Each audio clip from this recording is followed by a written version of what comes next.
वेदान्तदेशिककृतं श्रीहयग्रीवस्तोत्रम्।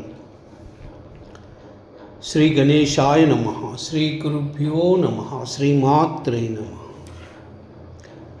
श्रीमान् वेङ्कटनाथार्यः कवितार्किककेसरी वेदान्ताचार्यवर्यो मे सन्निधत्तां सदा हृदि। ज्ञानानन्दमयं देवं निर्मलं स्फटिकाकृतिम् आधारं सर्वविद्यानां हयग्रीव उपास्महे।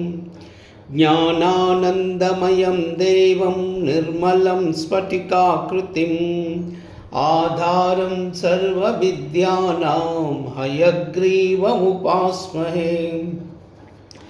ज्ञानानन्दमयं देवं निर्मलं स्फटिकाकृतिम् आधारं सर्वविद्यानां हयग्रीव उपास्महे।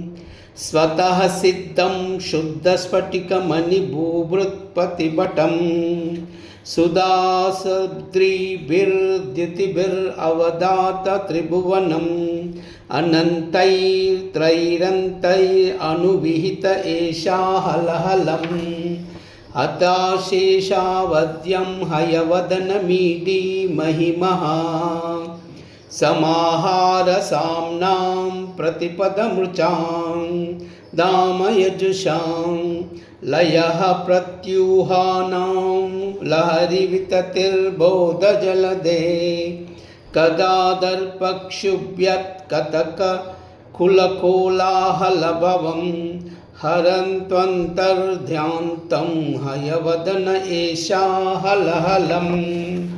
ज्ञानानन्दमयं देवं निर्मलं स्फटिकाकृतिम् आधारं सर्वविद्यानां हयग्रीव उपास्महे। श्री हयग्रीवाय नमः। श्री हयग्रीवाय नमः। श्री हयग्रीवाय नमः।